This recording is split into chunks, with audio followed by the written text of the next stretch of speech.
Hi hello welcome back to my channel. నేను మీ శివాని.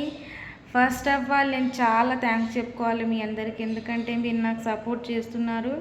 ఇలాగే మీరు వీడియోస్ చూడండి, ఇంకా మంచి మంచి వీడియోస్ తోటి మీ ముందుకు వస్తాను. సో నేను ఈరోజు ప్రాసెస్లోకి వెళ్ళే ముందు ఏం కర్రీ చేస్తున్నాను చెప్తా. బెండకాయ కర్రీ చేస్తున్నాను. బెండకాయ కర్రీ కోసం నేను ఆనియన్స్ 2 తీసుకున్నాను, పచ్చిమిర్చి 5 to 6 తీసుకున్నా.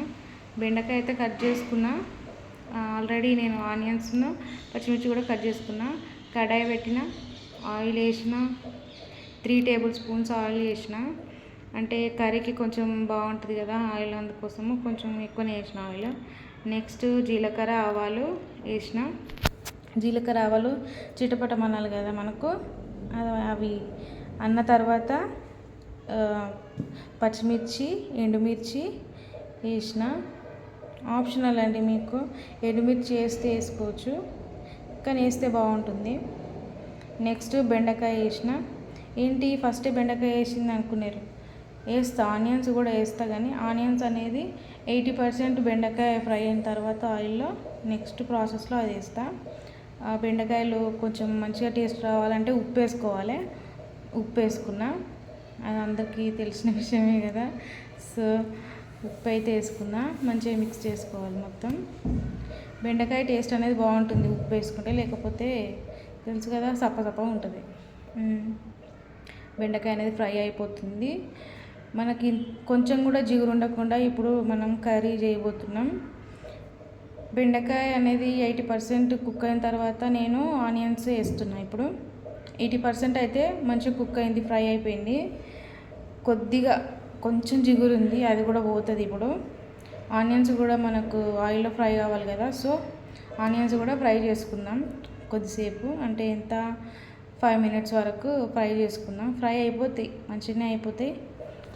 నెక్స్ట్ ఆప్షనల్ అండి, మీకు పెసరపప్పు వేసుకుంటే పెసరపప్పు వేసుకోండి, శనగపప్పు వేసుకుంటే శనగపప్పు వేసుకోండి, ఏది ఉంటే అది వేసుకోండి, బాగుంటుంది. నెక్స్ట్ కరివేపాకు వేసుకుందాం. కరివేపాకు టేస్ట్ బాగుంటుంది, ఫ్లేవర్ బాగుంటుంది. కర్రీకి మొత్తం మంచిగా పట్టుకుంటుంది ఫ్లేవర్ అనేది కరివేపాకుది. సో అందుకే నేను కరివేపాకు వేసిన. చెప్పాను కదా కొంచెం జిగురు ఉంది, ఇంకా అది కూడా పోతుంది ఇక. ఓకే, ఇప్పుడు లాస్ట్లో పసుపు వేసుకుందాం. అంటే ఇక 90% వరకు కంప్లీట్ అయింది మన కర్రీ. పసుపు వేసుకొని ఫ్రై చేసుకుందాం. పసుపు కూడా కొంచెం నూనెలా గోలాలుగా. సో నెక్స్ట్ ఇక కర్రీకి సరిపడా ఉప్పు వేసుకుందాం. ఉప్పు నేను మళ్ళీ వేసుకొని ఇక ఫస్ట్ వేసుకున్నా. ధనియాల పౌడర్ ఇది వేసుకోవాలండి కంపల్సరీ, ధనియాల పౌడర్ వేసుకుని కర్రీకి బాగుంటుంది. నెక్స్ట్ నువ్వుల పొడి వేస్తున్నా. నువ్వుల పొడి ఉంటే నువ్వుల పొడి, పల్లీలు వేయించి పొట్టు అంతా తీసేసి కచ్చపచ్చ దంచి అవి కూడా వేసుకోవచ్చు, బాగుంటుంది.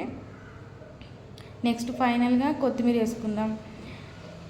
కొత్తిమీర వేసి దించేసుకోవడమే, కర్రీగా వడ్డించుకోవచ్చు. అన్నం వేసుకొని వేడివేడి అన్నంలో వేసుకొని తింటే సూపర్ ఉంటుంది. నా వీడియో కనుక మీకు నచ్చినట్లయితే లైక్ చేయండి, షేర్ చేయండి, సబ్స్క్రైబ్ చేసుకోవడం మాత్రం మర్చిపోకండి.